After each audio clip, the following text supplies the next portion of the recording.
Megastar Mammootty in ആൻഡസ് എന്ന എഴുത്തിൽ നിന്ന് സ്ക്രീനിൽ കാണുന്നത് മമ്മൂട്ടിയാണെന്ന് മറന്നുപോകുന്ന തരത്തിൽ ആ നായകവേഷത്തിലേക്കുള്ള പരക്കായ പ്രവേശം കാണാനാണ് ആളുകൾ മമ്മൂട്ടി ചിത്രങ്ങൾക്കായി തിയേറ്ററിലേക്ക് പാഞ്ഞെത്തുന്നത്. ക്ലാപ് ബോർഡ് മുഖത്തിൽ നിന്ന് മാറുമ്പോഴെല്ലാം അംബേദ്കറായും മാണിക്യമായും സേതുരാമയ്യറായും അമുതവനായും മേജർ ബാലയായും അയാൾ മാറിക്കൊണ്ടിരിക്കുന്നു. അച്ഛനാകുമ്പോഴും ചേട്ടനാകുമ്പോഴും പോലീസുകാരനാകുമ്പോഴും മന്ത്രിയാകുമ്പോഴും തികച്ചും വേറൊരു മനുഷ്യനാണ് മമ്മൂട്ടി. അവസാന ശ്വാസം വരെ അഭിനയത്തിൽ ജീവിക്കാൻ ആഗ്രഹിക്കുന്ന നടനാണ് മലയാളത്തിൻ്റെ മെഗാസ്റ്റാർ. അഭിനയത്തോട് മാത്രം ആർത്തിയുള്ള മനുഷ്യൻ. മുഖത്ത് നിന്ന് ചമയങ്ങൾ മായുമ്പോൾ അഭിനയിക്കാത്ത ഹീറോ. ഈ 72-ാം വയസ്സിലും ഒരാൾക്കും തൊടാനോ ചിന്തിക്കാനോ കഴിയാത്ത ഉയരത്തിലാണ് അദ്ദേഹത്തിൻ്റെ പ്രതിഭ. ഇപ്പോഴിതാ നടൻ സിദ്ദിഖ് പങ്കുവച്ചൊരു വീഡിയോ ശ്രദ്ധ നേടുകയാണ്. വർഷങ്ങൾക്ക് മുമ്പ് ഡോക്ടറേറ്റ് നേടിയപ്പോൾ മമ്മൂട്ടി നടത്തിയൊരു സ്പീച്ചിൻ്റെ ചെറിയൊരു ഭാഗമാണ് സിദ്ദിഖ് പങ്കുവച്ചത്. തൻ്റെ ബാപ്പയെക്കുറിച്ചടക്കം പ്രസംഗത്തിൽ മമ്മൂട്ടി പറയുന്നുണ്ട്. മെഗാസ്റ്റാറിന്റെ പ്രസംഗം വീക്ഷിക്കുന്ന ഭാര്യ സുൽഫത്തിനെയും വീഡിയോയിൽ കാണാം. മമ്മൂട്ടിക്ക് അല്പം അഹങ്കാരമുണ്ടെന്ന് സുഹൃത്തുക്കൾ പോലും പറയാറുണ്ട്. പക്ഷേ അത് കെട്ടിലും മട്ടിലും മാത്രമേ ഉള്ളൂ.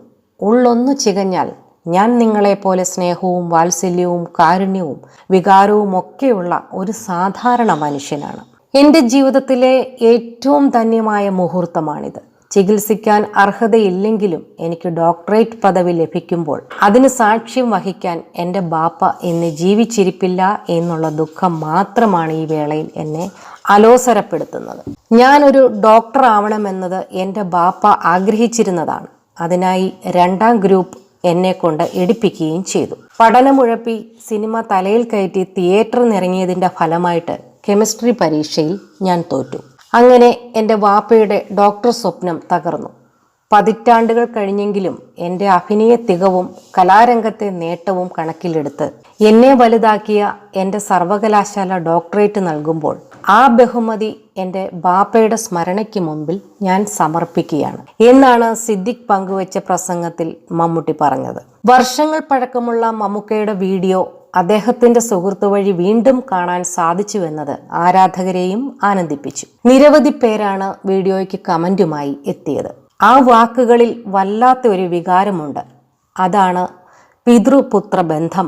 എല്ലാ നന്മകളും നേരുന്നു. ഏറ്റവും സുന്ദരനായ മമ്മൂക്ക, നിങ്ങളെക്കാൾ സൗന്ദര്യം തോന്നുന്നു നിങ്ങളുടെ ഈ വാക്കുകൾക്ക്. പ്രീ ഡിഗ്രിക്ക് കെമിസ്ട്രി തോറ്റതിൻ്റെ ഗുണമാണ് അദ്ദേഹത്തിനും സിനിമ ആസ്വാദകർക്കും ഇപ്പോൾ കിട്ടിക്കൊണ്ടിരിക്കുന്നത്. ചില തോൽവികൾ വലിയ വിജയങ്ങൾക്കുള്ള കാരണങ്ങളാണ് എന്നിങ്ങനെയെല്ലാമാണ് കമന്റുകൾ. ഇത്തരത്തിൽ സുഹൃത്തുക്കളുടെ ചിത്രങ്ങളും വീഡിയോയും രസകരമായ ട്രോളുകളും സിദ്ദിഖ് സോഷ്യൽ മീഡിയ വഴി പങ്കുവയ്ക്കാറുണ്ട്. കാതലാണ് മമ്മൂട്ടിയുടെ ഏറ്റവും അവസാനം റിലീസ് ചെയ്ത സിനിമ. നേരാണ് സിദ്ദിഖിന്റെ ഏറ്റവും പുതിയ റിലീസ്. ടർബോ ഷൂട്ടിംഗ് തിരക്കിലാണ് മമ്മൂട്ടി ഇപ്പോൾ.